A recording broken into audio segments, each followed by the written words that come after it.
this thing's on, perfect. So my name's Tori, I'm a grade 11 student at Campbell, so I grew up with all this AI stuff in my life on a day-to-day basis. My question to you is, what are three, what you say, pillars of truth to look at to what discerns misinformation or what could possibly be harmful to ourselves and to others, so we don't just forward it on, like you said earlier in your lecture, just forward that actually go into the link or something like that?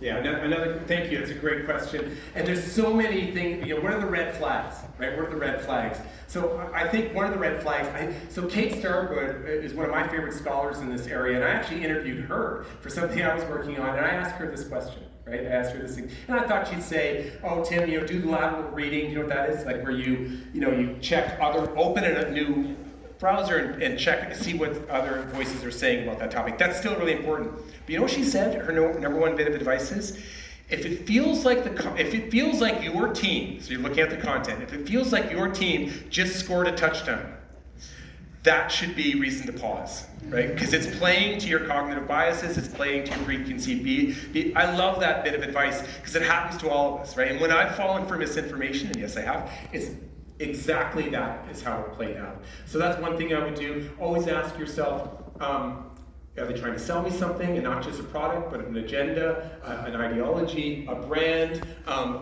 That I think should also be a red flag, but let's emphasize the selling something. I already talked about supplements. If someone's trying to sell you a supplement, a red flag, I think that's very, very important. And yes, always ask yourself, how does this play out against the scientific consensus? And that may seem like a big ask, but we all know the scientific consensus on a lot of things intuitively. Exercise, smoking, vaccines. You know what the scientific. Ask yourself, because if it's too good to be true, or if it's too dramatic of a conclusion, at a minimum, you should be tremendously skeptical. I have other suggestions, but I'll stop there. Thank you for that question.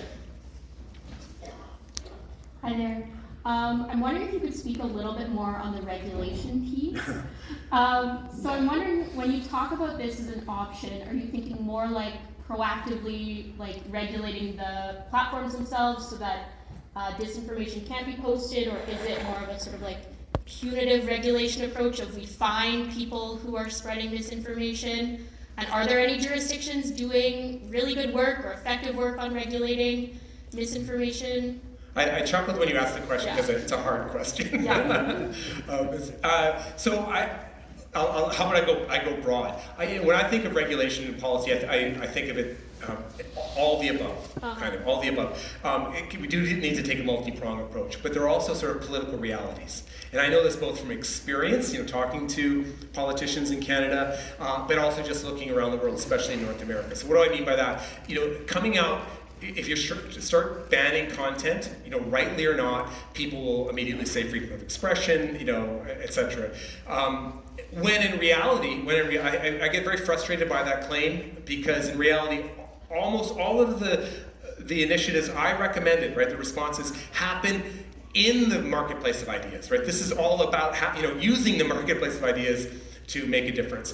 But also things like transparency for the algorithms, right? Having some kind of transparency with algorithms. And there also might be political appetite for more restrictive, actual policies that are restrictive. So a friend of mine, Frank Graves, he's a well-known pollster in Canada, he found that there's bipartisan support in Canada for regulating AI in the context of elections.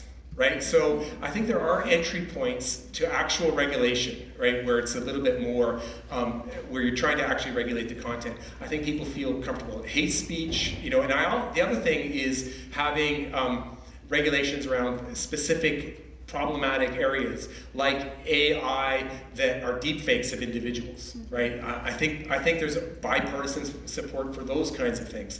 So the regulatory response, like the McGill team is doing great work in this space. They really think, let's start with the transparency of the algorithms, because how can you be against transparency, right? Transparent the algorithms to get a sense of how they're spreading this misinformation. It's a terrible response to a great question. Thank you. Then what do good conversations look like when you know someone is having a conspiracy kind of moment? And I've been through a few of those lately, and none of them have landed really well. So thank you for that question, because I actually had a slide on that. I took it out because I knew I was going to go too long, so I'm glad that you're giving me the opportunity to talk about it. And my response is you could probably guess what I'm going to say, but I'm going to say it anyway. There is no magic wand. I think that patience, empathy, listening, use open-ended questions like what brought you to this place, why are you concerned about these things, giving people a path to credible information. The other thing that you want to do, of course, is be patient. There's really some interesting literature, sort of outside my area of discipline, talking about how maintaining the relationship is more important than changing this person's minds. And I know there's some individuals that are so toxic that maybe you do want to end this relationship, but keeping that relationship open. Having said all that, the really obvious stuff, there is some new research, and again, hard to study this whenever you're talking about behavior change and perceptions. I think you need a large interdisciplinary body of evidence to make conclusions, but there's some interesting preliminary research talking about bypassing misinformation. So what these scholars suggest, and there are a couple of teams working on this, is that you talk about your shared values. We all want our kids to be healthy. We all want a healthy environment. We want our food to be safe. What's the goal that you agree on? And then you back into the topic that you disagree with, the misinformation topic, with a positive suggestion. Did you hear that GMOs are actually, research has shown that GMOs can have this benefit on the environment? You back into it, and you're more likely to have success. Again, twice I've done this. Great question. Mediocre response. Thank you. Again, thank you for that. I want to plug the work in Colombia of an intellectual doppelganger of yours who unfortunately died recently. My father-in-law wrote a bunch of books, go science type of work. Really, he was very interested in evolution, making it available to the public, accessible writing. But he wrote quite a few books in Spanish about pseudoscience, alternative medicines, and the like. And one of his great interests was the reproduction of the same bullshit story over centuries, right? The one that comes to mind is his book, Medicinas Alternativas, Alternative Medicines. The Kirlian camera, are you familiar with that one? Kirlian, K-I-R-L-E-A-N. And it's a camera that takes pictures of an aura. Oh yes, I do know what you're talking about. Yeah. And it came up apparently in the Soviet Union around Bolshevik times. And people thought it magically could reveal something about the state of health of the person. And then it was debunked immediately when somebody discovered how the physics of it worked. But then it came up 10 years later, and then again 10 years later. And he reconstructs the capacity to resuscitate of bullshit stories. And he got perverse pleasure out of observing hoaxes and scams be transformed slightly and then pop up in different parts of the world. Hoaxes, scams, alternative medicines that do not work. Are you interested in that long-term reproduction? I am. You can probably see me smiling as you're talking. I absolutely am, and that's one of the reasons I started with that. That Woodstock to Tucker's testicles. And think about one of my favorite examples is detoxification. Right, this idea that we need to detoxify our body, we need to go do all these different kinds of, get a colon cleanse to detoxify our body, and the justifications for that, we have our kidneys and our liver. When you're peeing, you're detoxifying, right? But the justifications for that pseudoscience shift depending on the cultural context. So in my early days, and I think there's probably clinicians in the room who can remember this, alternative medicine was often justified based on, this is spiritual. This is this new, this isn't a scientific approach to your health. This is a holistic spiritual approach to your health. That doesn't happen anymore, right? Now now they use sciencey terms to justify, it's the microbiome, or it's quantum physics. That's why you need. So yes, I'm very interested in that arc, and I think it's very, very important because depending on the justification that's being used, that informs how you should debunk it. too. But it also highlights how these stories keep coming back and these stories matter. And I also think it's really important to highlight, and I think this story does too, we should never blame the individuals, right, who are looking for answers. We should never blame the individuals. I think it's those who are, one of the things that makes me really angry is when pseudoscience or misinformation mongers or grifters use culturally significant approaches to health to sell products, right? It infuriates me, right? Because it's sort of the worst of both worlds. I'll stop there, but it's a fascinating point. Thank you. I have a question about China. They're following a model where they're regulating their influencers. Oh, yeah. Somehow, I heard this from a friend that influencers have to have some kind of credentials to post their stuff on social media. I don't know if it's like information or misinformation. I'll let you decide on it. Yeah, so have people heard about this? So this is the idea. If you're going to, for example, let's say you're going to push health misinformation, you have to prove you have the credentials to do it. Is that a fair way to describe? Yes. So, that's a really interesting, I think at a minimum, so someone asked about regulations. One of the regulations that I'm really interested in is I think we need to, so in Canada, when you're selling a health product, if you're selling, health products, you need approval by Health Canada if you claim it has a specific health benefit in the context of a disease, it's curative, etc. Right? I think we need to raise the standard that if you're making a health claim saying it's going to increase your energy, it's going to help your gut, give you a happy gut.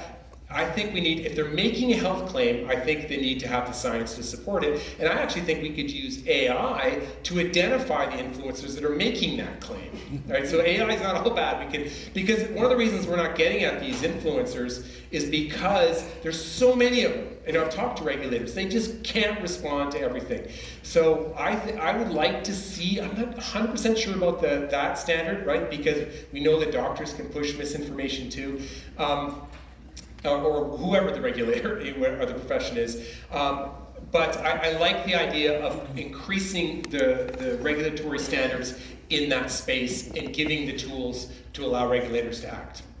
Thank you. Yeah. Hi there. I wanted to ask about what you had pointed out about consensus among expertise, or those experts. The part of the conversation out there is that this rise of misinformation reflects a decline in trust in institutions and rejection of elitist ivory tower people, and that is why misinformation is spreading, because people are rejecting that. But seeing what you said about the consensus part being effective, I just wondered what you had to say about that. Yeah, it's a great question, and I have a lot of thoughts on this actually. So I think it's really important to also come from a place of humility when you talk about how the public views experts, because experts have made mistakes, the scientific community makes mistakes, the healthcare system has made grave mistakes, there are communities that have been treated poorly, that have justified reasons for distrusting institutions. We have to remember all of that. When we're talking about the decrease in trust in expertise. But research does tell us at this current moment in time, a lot of that distrust in expertise is having an impact has been manufactured, right? Been largely manufactured, perhaps systemically, but it has been manufactured, and that's relevant, of course, because that how we rebuild it, that'll inform how we rebuild trust in these institutions. But you raised what I think is a really fascinating paradox, because I didn't even touch on how our knowledge base, and again I know there's academics who our knowledge base is becoming more polluted with bad science and predatory journals. We have AI creating fake science. We have artificial, fake journals emerging that are being used in Senate hearings in the United States. And the paradox is, right now, experts who actually know the field are more valuable than ever, right? Because that is one of the ways we're going to get at what the scientific consensus is, what the scientific literature actually is, at the exact moment when trust in expertise is declining. So the good news is, and I bet you know this, even in the United States, experts, so scientists, healthcare providers, as that last survey highlighted, are still amongst the most trusted, but the trust has declined. So it was a long walk to come to this conclusion. That's why I think when we start talking about scientific consensus, we need to make sure there's a coalition of voices that are behind whatever statement we make about the scientific consensus. So let's, use colon cleanses are not a good way to detox your body. That's an obvious one, but don't drink your urine. You'd have a group of voices that perhaps have different perspectives that are all trusted voices endorsing that. I think if we did that, I think it'd be more likely to get around the concern that you have. Can I ask one just follow up to that? Yeah. So if you have that consensus of voices, but you have these multitudes of influencers, and they just come out with one channel, one account, social media account, as opposed to the multitude of accounts that these influencers have, is that effective to overcome what these influencers are saying in the presence of visibility they have? No, it's not, and that's why. So first of all, I think it's valuable. It's a great question. I'm glad you asked it. It's valuable to do that on its own, to correct the record, to have a document that you can share with the media and with policymakers. But you also need to have a robust science communication strategy that engages communities, and you need to make sure that consensus document is created in a way that's relevant to those communities. You want to co-create content with communities. You want to be on all of those channels. We try to do that with Science Up First. We have wonderful partnerships with immigrant communities, with Indigenous communities, with older adults, et cetera, et cetera. So you want to build those partnerships and leverage them to spread the word. Thank you. Great question. That last two, I guess. Okay, thanks. I think my question relates to both scientific consensus and AI. And so, in the age where people chat GPT or Anthropic's call,